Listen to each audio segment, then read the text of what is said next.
धेरै विद्यार्थी भएको कक्षामा सजिलोसँग कसरी पढाउन सकिन्छ त? यहाँ हेर्नुहोस् त, एउटा क्लासरुममा सानो सानो ग्रुप गरेर नानी बाबुहरूलाई फरक फरक एक्टिभिटिजहरूमा हामीले इङ्गेज गराएर राखेका हुन्छौँ।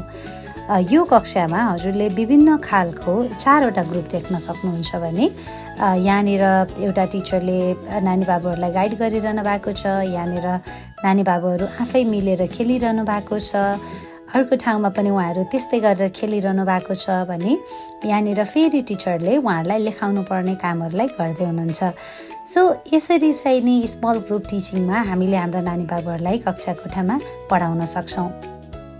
यो खालको ग्रुप टिचिङले चाहिँ नि धेरै विद्यार्थी हुँदै गर्दाखेरि पनि पर्सनल अटेन्सन दिएर राम्रोसँग बुझाउन र सिकाउन सकिन्छ।